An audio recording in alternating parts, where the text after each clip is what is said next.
Hi everyone, it's Rachel, and in this video I'm going to show you what we received in the Sophie and Toffee April Elves box, as well as showing you what you can make with some of the items in the box. I'll leave all the information down below in the description if you're wanting to learn more about these craft subscription boxes. So in the April box we received a felting kit with some foam to work on, and then a Disney character to make. I received Mike Wazowski from Monsters Inc.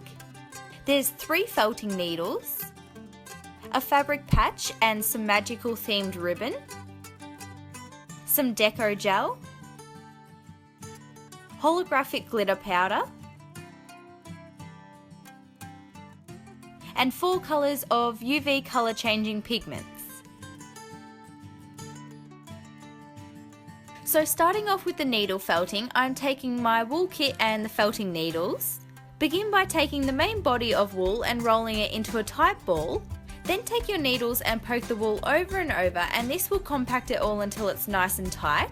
If you use more than one needle at a time, it can help speed up the process because it covers a greater area of wool. Just be sure to be extra careful to not get your fingers.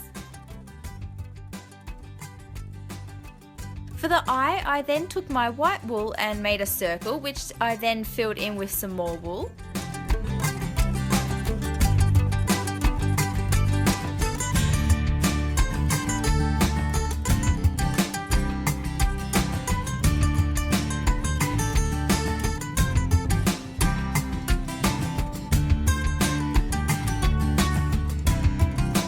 If you have any excess, you can trim it off with some scissors.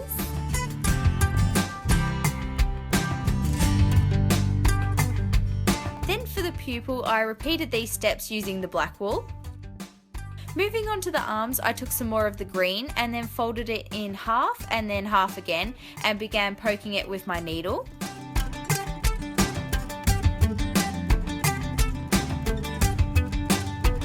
You'll want to do this twice so that you end up with 2 arms, and then just position them onto the body.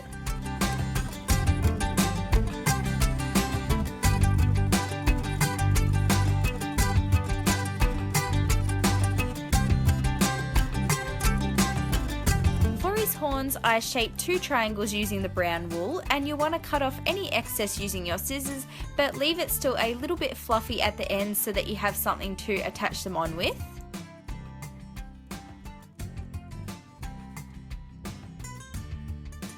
Using your scissors, you can cut some slits into the head where the horns will go and then secure them in.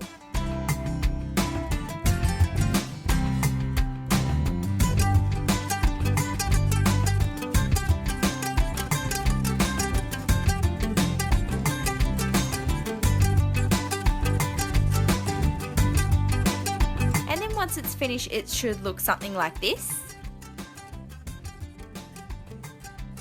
The other really cool thing I wanted to show you that came in the box are these UV colour changing pigments. So these pigments will briefly change colour if they're exposed to any kind of UV light. So this could be the sun or a UV torch or lamp.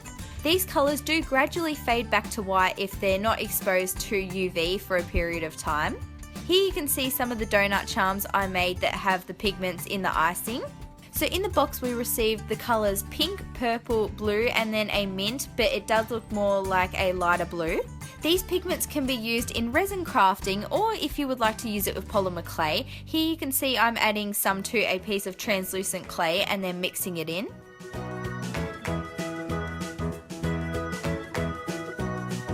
Once it's all mixed, you're then free to use this in your clay creations. The other thing you can do is take some liquid clay and mix this in instead if you're wanting to make like frosting or something, and it works exactly the same way.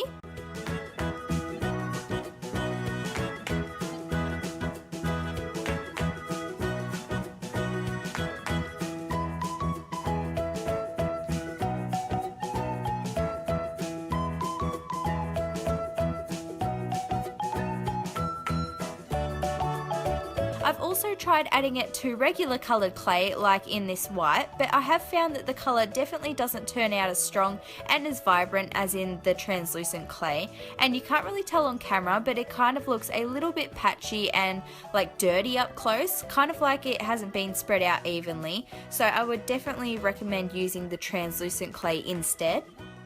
You can then just bake this clay in the oven as you normally would, and then that is everything for this video. Thank you so much for watching, and I'll see you next time. Bye guys!